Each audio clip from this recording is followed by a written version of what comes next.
위험한 상황에 노출된 두 사람이 된 것 같아 보였지만 이어진 예고를 통해 무사히 살아남아 계속해서 계획을 실행해 나가는 두 사람의 모습을 볼 수 있었습니다. 아마도 많은 분들께서 예상하고 계시겠지만 김씨 부인의 도움을 받은 두 사람일 것 같아 보이는데요. 5화 마지막 두 사람을 향해 다가오고 있는 사람들이 무장한 녀석들이라기보다는 횃불을 들고 누군가를 찾고 있는 노비들의 모습 같아 보였기 때문에 두 사람이 위험하다는 소식을 듣게 된 김씨 부인이 노비들을 시켜 그들을 찾고 있었던 게 아닐까 싶습니다. 그렇다면 김씨 부인은 두 사람의 상황을 어떻게 알고 있나 궁금해질 수 있는데요. 이 부분은 아마도 태영을 걱정한 막심이 김씨 부인을 찾아갔기 때문일 것 같아 보입니다. 자신을 몰래 태영에게 보냈던 김씨 부인의 심성을 잘 알고 있는 막심이기 때문에 도움을 청할 수 있는 사람이 김씨 부인밖에 없었을 막심이었겠죠. 김씨 부인 역시 남편 이충일 놈이 무슨 생각으로 어떤 일들을 저지르려 하고 있는지 알고 있기 때문에 태영의 계획을 알게 되었거나 의심하게 되었다면 그런 그녀를 도우려 할 것 같아 보이는데요. 이번 상황을 통해 태영이 어떤 계획을 가지고 있는지 확실히 알게 될 것 같고 이후 그녀를 적극적으로 돕게 될 인물이 되지 않을까 싶습니다. 이어진 6화 예고를 보면 가장 첫 장면을 통해 결국 아이들을 구하는 데 성공하는 태영과 승희의 모습을 볼 수 있는데요. 이렇게 빨리 건강을 되찾고 움직일 수 있었던 이유도 다른 이가 아닌 김씨 부인의 보살핌 때문이었지 않았을까 싶고 아이들이 있는 위치 그리고 구하게 된 상황에도 그녀의 도움을 받았을 것 같습니다. 하지만 역시나 쉽게 문제가 해결되진 않았죠. 결국 아이들을 구하러 올 그들을 위한 함정이었고 그렇게 또다시 위험한 상황과 마주하는 태영과 승희가 되는데요. 열심히 칼을 휘두르는 승희의 모습이 이어지는 걸 보니 5화 마지막에서 보여주려 했던 칼춤을 해당 장면에서 보여주게 되지 않을까 싶죠. 여러 명과 대등한 싸움을 펼치는 승희의 모습도 볼 수 있는데 생각보다 꽤나 전투에 능한 승희의 멋진 모습이 이어질 것 같아 기대가 됩니다. 하지만 이 상황 역시 좋은 결과를 맞진 못했는데요. 결국 손발이 묶인 두 사람의 모습이 이어졌죠. 움직이지 못해 답답해하는 승희, 그리고 칼로 공격을 받기 직전에 태영의 모습을 볼 수 있는데 당연히도 그곳에서 사망할 두 사람이 되진 않을 것 같기 때문에 때맞춰 도착한 김씨 부인의 상황이 이어지거나 이상하다 생각한 종문이 부하들을 이끌고 등장할 것 같아 보이기도 합니다. 이후에는 두 사람 모두 태영을 도울 것 같은 인물이기 때문에 7년 이후의 상황을 다룰 다음 회 마지막이 되기 전 태영을 돕는 두 사람의 모습을 각각 다룰 것 같아 보이는데요. 때문에 다음 6화 초반 부분을 통해 어려운 상황의 태영과 승휘를 돕게 되는 김씨 부인의 활약, 그리고 종문의 활약을 보게 될 것 같아 해당 부분도 굉장히 기대가 됩니다. 이후 걱정스런 표정으로 막심을 끌어안는 어린 도겸의 모습을 볼 수 있는데 아마도 돌아오지 않는 태영을 걱정하는 두 사람의 모습이 아닐까 싶고 때문에 앞서 말씀드렸듯 참지 못하고 김씨 부인을 찾아간 막심의 상황으로 이어지지 않았을까 싶습니다. 그리고 종문 앞에서 재판을 받는 이충일 놈의 상황도 볼 수 있었는데요.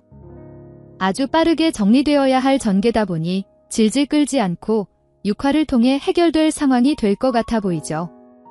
남편의 죄질을 알고 있기 때문에 재판에서 증인으로 서겠다는 김씨 부인의 모습도 볼 수 있었는데요. 증인은 충분하다며 김씨 부인의 증인 출석을 거부하는 태영의 모습과 마지막 장면을 통해 결국 정신을 차리고 일어난 애심단 단원이 등장하는 걸 보니 별 어려움 없이 아주 통쾌한 결말이 있을 것 같아 보입니다. 특히나 그녀가 이충일에게 칼을 맞고 사망하지 않았다는 것이 굉장히 놀랍고 반가웠는데요. 이번 상황을 한방에 해결할 수 있는 마스터 키와도 같은 인물이기 때문에 결국 살려두는 설정을 부여한 게 아닐까 싶고 그녀가 살아있기 때문에 모든 상황이 정리된 마지막 전개를 통해 윤경과 다시 마주하는 그녀의 모습을 보게 될 것 같아 기대가 됩니다. 두 사람이 서로를 엄청나게 걱정했을 거기 때문에 마주하자마자 오열을 하게 될 것 같은데요. 시청하는 시청자들의 눈물샘까지 폭발할 장면이 되지 않을까 기대가 됩니다. 그리고 드디어 7년 이후의 전개가 이어지는데요.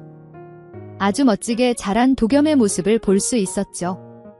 그리고 그런 도겸이 누군가를 돌려 세우는데 새롭게 등장할 인물, 참일영의 모습도 볼 수 있었습니다. 도겸의 인물 소개를 보면 태영과 굉장히 닮은 차미령을 만난다는 내용을 볼 수 있는데요. 아마도 형수님인 줄 알고 다가갔다가 미령을 마주하게 된 상황인 것 같아 보입니다. 두 사람은 이제부터 서브 주인공으로서 활약을 하게 될 것 같은데요. 달달한 러브라인 전개와 함께 태영을 닮아 외지부가 되고 싶어하는 미령의 전개가 함께 이어질 거기 때문에 이후에도 아주 재미난 전개들이 되지 않을까 기대를 해봐도 좋을 것 같습니다.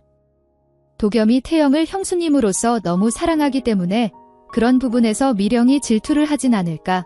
그럼에도 태영을 너무 존경하는 마음에 어쩔 줄 몰라 하는 미령일 것 같기도 한데 그런 모습들이 어떻게 연출될지 또 그런 미령을 보며 어떤 반응을 보일 도겸이 될지 너무 궁금하죠. 물론 여인이 아니라 형수님으로서 존경하고 사랑하는 마음이라는 걸 전달하겠지만 아 그렇구나 하며 쉽게 넘길 마음이 되진 않을 것 같으니 왠지 흥미롭고 재미난 에피소드들이 생겨나지 않을까 기대가 됩니다. 그리고 7년이 흐른 만큼 태영은 얼마나 변해 있을지 또 승휘는 얼마나 변해 있을지 궁금해지는데요. 일단 두 사람이 계속해서 함께하고 있을지가 너무 궁금하죠. 금광 사건을 잘 마무리하며 계속해서 좋은 관계로 지내고 있을 두 사람일 것 같기도 하고 태영의 옆자리를 따내기 위해 윤겸이 되려는 노력을 하는 승휘지 않을까 싶기도 한데요. 만약 그런 승휘의 모습을 담으려 한다면 7년이 지난 만큼 윤겸과 완벽하게 똑같아진 승휘의 모습이 이어지진 않을지 때문에 도겸까지 완전 속고 있진 않을지 재밌는 상황이 예상되기도 합니다. 윤겸과 승휘의 얼굴이 똑같다는 설정을 괜히 넣은 것이 아닐 거기 때문에 분명 윤겸과 승휘를 헷갈려 해야 하는 상황이 반드시 등장할 것 같은데요. 다른 인물들과의 전개보다는 이번 화를 통해 마주한 승휘와 도겸의 전개를 위한 에피소드로 이어지지 않을까 싶으며 도겸도 사실 형님과 똑같이 생긴 사람이 있다는 걸 알고 있는 상황이니 윤겸이라며 나타난 승휘를 보게 되면 어떤 반응을 보이게 될지 깜박 속아 넘어갈지 두 사람의 케미 역시 너무나 기대가 되네요. 조금 있으면 이 모든 상황이 등장하는 6화를 볼 수 있는데요. 어려운 상황에서 무사히 빠져나가게 된 태영과 승휘, 그리고 그런 두 사람을 돕게 된 김씨 부인과 종문의 장면이 꼭 등장하길 바라며 그럼 다음 영상으로 찾아뵙겠습니다. 감사합니다.